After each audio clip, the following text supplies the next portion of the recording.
मुंशी प्रेमचंद जी की कहानी सौतन। जब रजिया के 2-3 बच्चे होकर मर गए और उम्र ढल चली तो रामू का प्रेम उससे कुछ कम होने लगा और दूसरे ब्याह की धुन सवार हुई। आए दिन रजिया से बकझक होने लगी। रामू एक न एक बहाना खोजकर रजिया पर बिगड़ता और उसे मारता और अंत को वह नई स्त्री ले ही आया। इसका नाम था दासी। चंपई रंग था, बड़ी बड़ी आंखें, जवानी की उम्र। पीली कुंशागी रजिया भला इस नौयवना के सामने क्या जचती। फिर भी वह जाते हुए स्वामित्व को जितने दिन हो सके अपने अधिकार में रखना चाहती थी। तिगरते हुए छप्पर को थुनियों से संभालने की चेष्टा कर रही थी।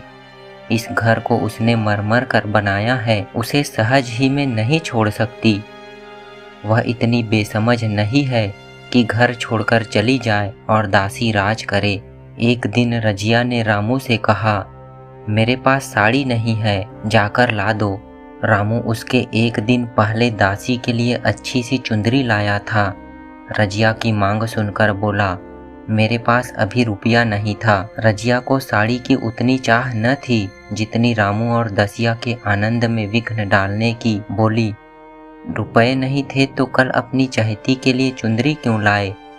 चुंदरी के बदले उसी दाम में 2 साड़ियाँ लाते तो एक मेरे काम न आ जाती।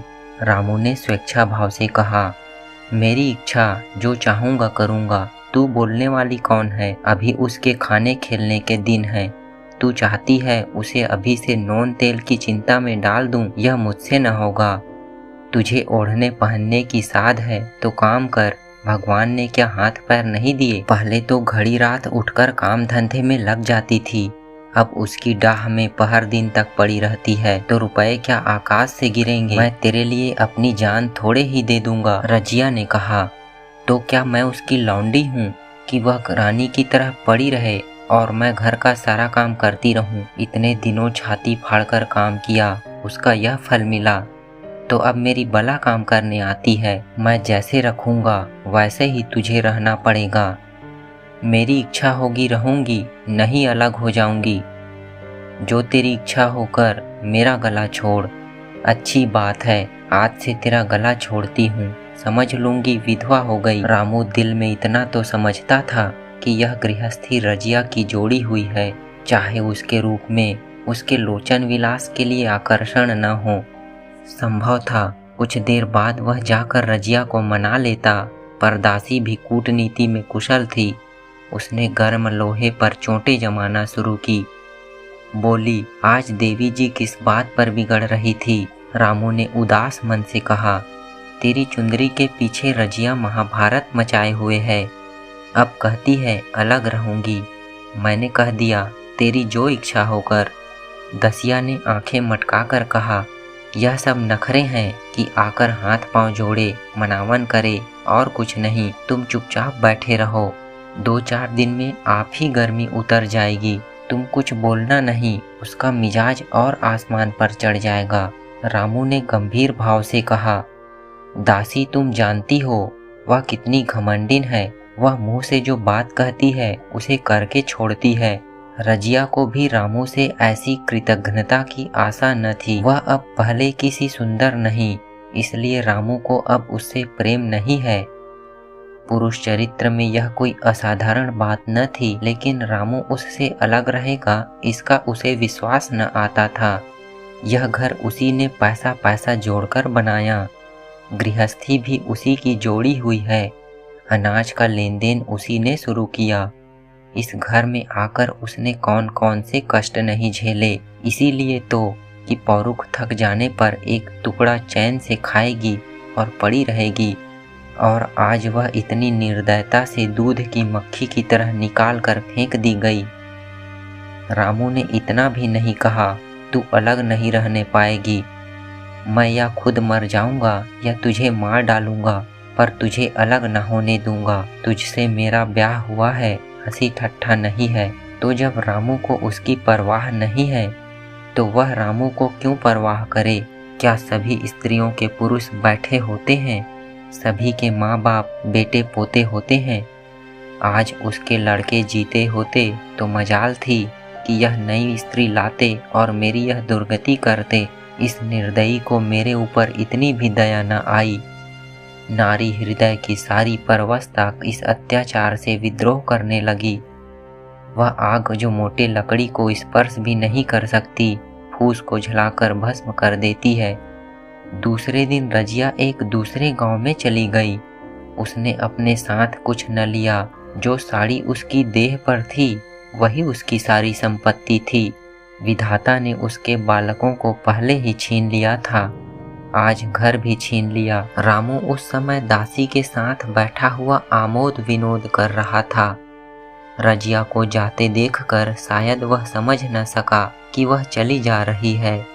रजिया ने यही समझा कि इस तरह चोरों की भांति वह जाना भी न चाहती थी। वह दासी को, उसके पति को और सारे गांव को दिखा देना चाहती थी कि वह इस घर से धेले की भी चीज नहीं ले जा रही है। गांव वालों की दृष्टि में रामू का अपमान करना ही उसका लक्ष्य था। उसके चुपचाप चले जाने से तो कुछ भी न होगा। रामू उल्टा सबसे कहेगा रजिया घर की सारी संपदा उठा ले गई। उसने रामू को पुकार कर कहा, संभालो अपना घर, मैं जाती हूँ। तुम्हारे घर की कोई भी चीज अपने साथ नहीं ले जाती। रामू एक क्षण के लिए कर्तव्य भ्रष्ट हो गया। क्या कहे उसकी समझ में नहीं आया। उसे आशा न थी कि वह यूं जाएगी। उसने सोचा था जब वह घर ढोकर ले जाने लगेगी तब वह गांव वालों को दिखाकर उनकी सहानुभूति प्राप्त करेगा। अब वह क्या करे। दसिया बोली, जाकर गांव में ढिंढोरा पीट आओ, यहाँ किसी का डर नहीं है। तू अपने घर से ले ही क्या आई थी जो कुछ लेकर जाओगी। रजिया ने उसके मुंह न लगकर रामू से कहा, सुनते हो अपनी चहेती की बातें फिर भी मुंह नहीं खुलता। मैं तो जाती हूँ, लेकिन दस्सो रानी तुम भी बहुत दिन राज न करोगी। ईश्वर के दरबार में अन्याय नहीं फलता। वह बड़े बड़े घमंडियों का घमंड चूर कर देते हैं। दसिया ठट्ठा मारकर हंसी, पर रामू ने सिर झुका लिया। रजिया चली गई। रजिया जिस नए गांव में आई थी वह रामू के गांव से मिला ही हुआ था, अतएव यहाँ के लोग उससे परिचित हैं। वह कैसी कुशल गृहिणी है, कैसी मेहनती, कैसी बात की सच्ची, यह यहाँ किसी से न छिपा था। रजिया को मजूरी मिलने में कोई बाधा न हुई। जो एक लेकर दो का काम करे उसे काम की क्या कमी। 3 साल एक रजिया ने कैसे काटे, कैसे एक नई गृहस्थी बनाई, कैसे खेती शुरू की, इसका बयान करने बैठे तो पोथी हो जाए। संचय के जितने मंत्र हैं, जितने साधन हैं, वे रजिया को खूब मालूम थी। फिर अब उसे लाग हो गई थी और लाग में आदमी की शक्ति का वारा पार नहीं रहता। गांव वाले उसका परिश्रम देखकर दांतों उंगली दबाते थे। वह रामू को दिखा देना चाहती है, मैं तुमसे अलग होकर भी आराम से रह सकती हूँ। वह अब पराधीन नारी नहीं है, अपनी कमाई खाती है। रजिया के पास बैलों की एक अच्छी जोड़ी है। रजिया उन्हें केवल खली भूसी देकर नहीं रह जाती, रोज 2-2 रोटियां भी खिलाती है। फिर उन्हें घंटों सहलाती। कभी कभी उनके कंधों पर सिर रख कर रोती है और कहती है, अब बेटे हो तो, पति हो तो तुम ही हो, मेरी जाल अब तुम्हारे ही साथ है। दोनों बैल शायद रजिया की भाषा और भाव समझते हैं। वे मनुष्य नहीं, बैल हैं। दोनों सिर नीचा करके रजिया का हाथ चाट कर उसे आश्वासन देते हैं। वे उसे देखते ही कितने प्रेम से उसकी ओर ताकने लगते हैं, कितने हर्ष से कंधा झुकाकर परजुआ रखवाते हैं और कैसा जीतोड़ काम करते हैं। यह वे लोग समझ सकते हैं जिन्होंने बैलों की सेवा की है और उनके हृदय को अपनाया है। रजिया इस गांव की चौधराइन है। उसकी बुद्धि जो पहले नित्य आधार खोजती रहती थी और स्वच्छंद रूप से अपना विकास न कर सकती थी, अब छाया से निकलकर प्रौढ़ और उन्नत हो गई है।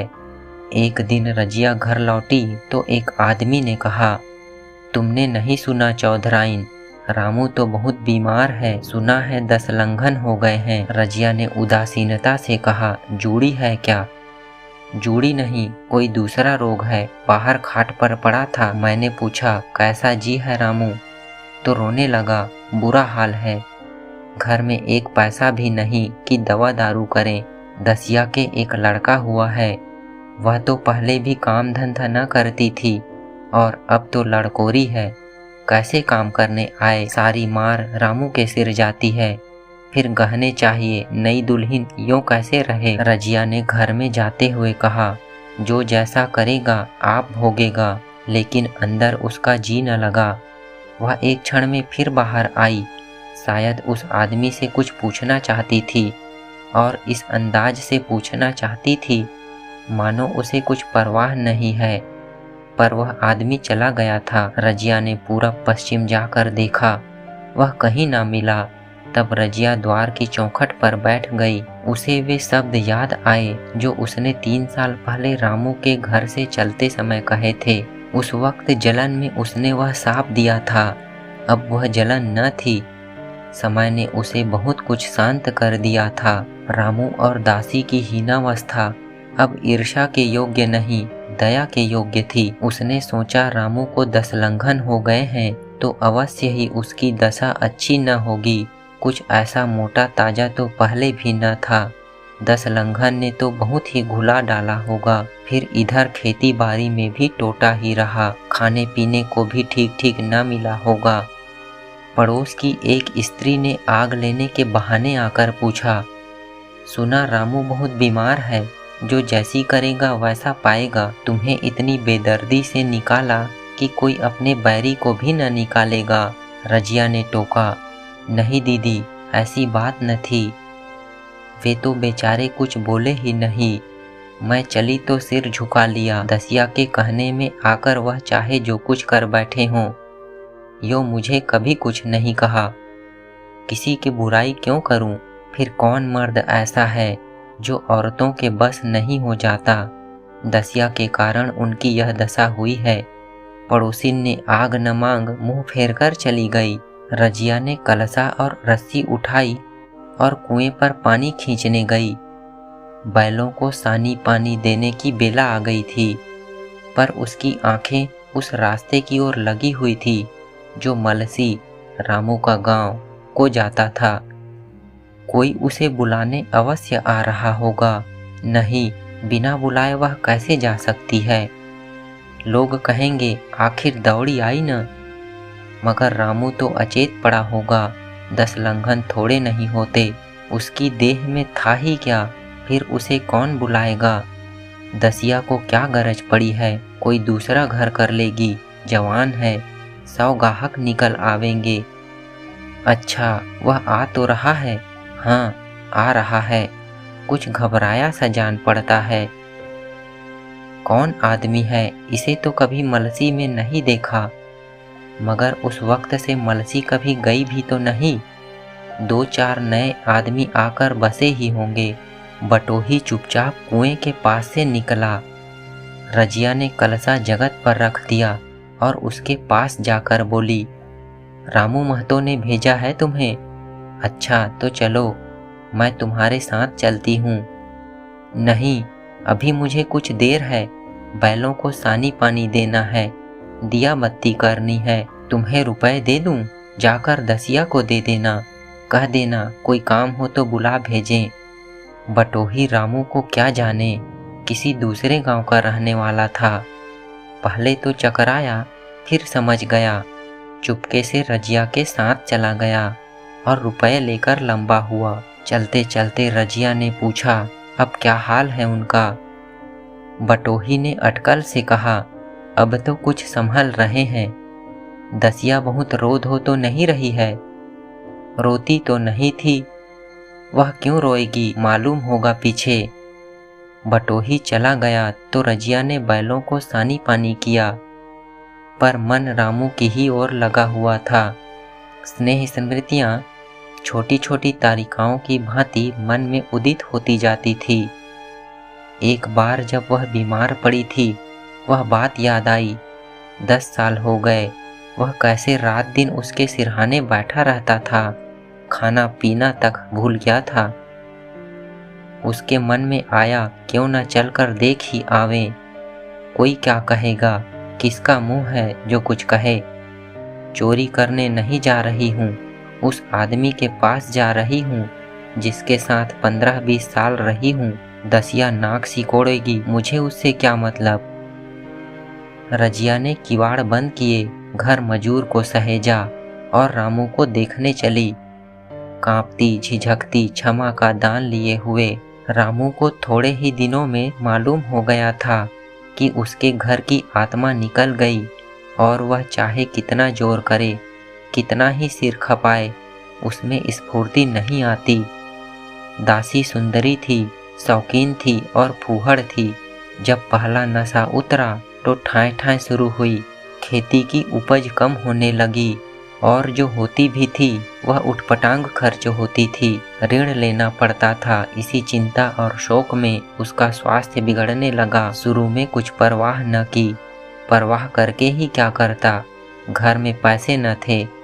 अताइयों की चिकित्सा ने बीमारी की जड़ और मजबूत कर दी और आज 10-12 दिन से उसका दाना पानी छूट गया था। मौत के इंतजार में खाट पर पड़ा कराह रहा था और अब वह दशा हो गई थी जब हम भविष्य से निश्चिंत होकर अतीत में विश्राम करते हैं, जैसे कोई गाड़ी आगे का रास्ता बंद पाकर पीछे लौटे। रजिया को याद करके वह बार बार रोता और दासी को कोसता, तेरे ही कारण मैंने उसे घर से निकाला। वह क्या गई, लक्ष्मी चली गई। मैं जानता हूँ अब भी बुलाऊं तो दौड़ी आएगी, लेकिन बुलाऊं किस मुंह से। एक बार वह आ जाती और उससे अपने अपराध क्षमा करा लेता, फिर मैं खुशी से मरता और लालसा नहीं है। सहसा रजिया ने आकर उसके माथे पर हाथ रखते हुए पूछा, कैसा जी है तुम्हारा, मुझे तो आज हाल मिला। रामू ने सजल नेत्रों से उसे देखा पर कुछ कह न सका। दोनों हाथ जोड़कर उसे प्रणाम किया पर हाथ जुड़े ही रह गए और आंख उलट गई। लाश घर में पड़ी थी। रजिया रोती थी, दसिया चिंतित थी। घर में रुपए का नाम नहीं, लकड़ी तो चाहिए ही, उठाने वाले भी जलपान करेंगे ही। कफन के बगैर लाश उठेगी कैसे। 10 से कम का खर्च न था। यहाँ घर में 10 पैसे भी नहीं। डर रही थी कि आज गहन आफत आ गई। ऐसी कीमती भारी गहने ही कौन थे। किसान की बिसात ही क्या, 2-3 नग बेचने से 10 मिल जाएंगे, मगर और हो ही क्या सकता है। उसने चौधरी के लड़के को बुलाकर कहा, देवर जी, यह बेड़ा कैसे पार लागे। गांव में कोई धेले का भी विश्वास करने वाला नहीं। मेरे गहने हैं, चौधरी से कहो इन्हें गिरो रख कर आज का काम चलाएं, फिर भगवान मालिक है। रजिया से क्यों नहीं मांग लेती। सहसा रजिया आंखें पोंछती हुई आ निकली, कान में भनक पड़ी। पूछा, क्या है जोखू, क्या सलाह कर रहे हो। अब मिट्टी उठाओगे कि सलाह की बेला है। हाँ, उसी का सरंजाम कर रहा हूँ। रुपए पैसे तो यहाँ होंगे नहीं, बीमारी में खर्च हो गए होंगे। इस बेचारी को तो बीच मझधार में लाकर छोड़ दिया। तुम लपक कर उस घर चले जाओ भैया, कौन दूर है। कुंजी लेते जाओ, मजूर से कहना भंडार से 50 रुपए निकाल दे कहना, ऊपर की पटरी पर रखे हैं। वह तो कुंजी लेकर उधर भागा। इधर दसिया राजो के पैर पकड़कर रोने लगी। भानापे के ये शब्द उसके हृदय में बैठ गए। उसने देखा रजिया में कितनी दया, कितनी क्षमा है। रजिया ने उसे छाती से लगाकर कहा, क्यों रोती है बहन, वह चला गया, मैं तो हूँ। किसी बात की चिंता न कर। इसी घर में हम और तुम दोनों उसके नाम पर बैठेंगी। मैं वहाँ भी देखूंगी, यहाँ भी देखूंगी। धाप भर की बात ही क्या, कोई तुमसे गहने पाते मांगे तो मत देना। दसिया का जी होता था कि सिर पटक कर मर जाए। इसे उसने कितना जलाया, कितना रुलाया और घर से निकाल कर छोड़ा। रजिया ने पूछा, जिस जिस के रुपए हो सूरत करके मुझे बता देना, मैं झगड़ा नहीं रखना चाहती। बच्चा दुबला क्यों हो रहा है। दसिया बोली, मेरे दूध होता ही नहीं। गाय जो तुम छोड़ गई थी वह मर गई, दूध नहीं पाता। राम राम, बेचारा मुरझा गया। मैं कल ही गाय लाऊंगी, सभी गृहस्थी उठा लाऊंगी। वहाँ क्या रखा है। लाश उठी। रजिया उसके साथ गई। दाह कर्म किया, भोजन हुआ। कोई 200 रुपए खर्च हो गए, किसी से मांगने न पड़े। दसिया के जौहर भी इस त्याग की आंच में निकल आए, विलासिनी सेवा की मूर्ति बन गई। आज रामू को मरे 7 साल हुए हैं, रजिया घर संभाले हुए है। दसिया को वह सौत नहीं बेटी समझती है। पहले उसे पहनाकर तब आप पहनती है, उसे खिलाकर आप खाती है। जोखू पढ़ने जाता है, उसकी सगाई की बातचीत पक्की हो गई। इस जाति में बचपन में ही ब्याह हो जाता है। दसिया ने कहा, बहन गहने बनवा कर क्या करोगी? मेरे गहने तो धरे ही हैं। रजिया ने कहा, नहीं री, उसके लिए नए गहने बनवाऊंगी। अभी तो मेरा हाथ चलता है, जब थक जाऊं तो जो चाहे करना। तेरे अभी पहनने ओढ़ने के दिन हैं, तू अपने गहने रहने दे। नाइन ठाकुर सोहाती करके बोली, आज जोखू के बाप होते तो कुछ और ही बात होती। रजिया ने कहा, वह नहीं है तो मैं तो हूँ। वह जितना करते मैं उसका दूना करूँगी। जब मैं मर जाऊँ तब कहना जोखू का बाप नहीं है। ब्याह के दिन दसिया को रोते देखकर रजिया ने कहा, बहू तुम क्यों रोती हो? अभी तो मैं जीती हूँ, घर तुम्हारा है, जैसे चाहो रहो। मुझे एक रोटी दे दो बस, और मुझे क्या करना है? मेरा आदमी मर गया, तुम्हारा तो अभी जीता है। दसिया ने उसकी गोद में सिर रख दिया और खूब रोई। जीजी तुम मेरी माता हो, तुम न होती तो मैं किसके द्वार पर खड़ी होती? घर में तो चूहे लौटते थे, उनके राज में मुझे दुख ही दुख उठाने पड़े। सुहाग का सुख तो मुझे तुम्हारे राज में मिला। मैं दुख से नहीं रोती, रोती हूँ भगवान की दया पर कि कहाँ मैं और कहाँ यह खुशहाली। रजिया मुस्कुरा कर रो दी। तो ये थी मुंशी प्रेमचंद जी की कहानी सौत। कहानी पसंद आई हो तो लाइक करें, चैनल पर नए हैं तो सब्सक्राइब करें। मिलते हैं अगली वीडियो में एक नई कहानी के साथ। तब तक के लिए नमस्कार।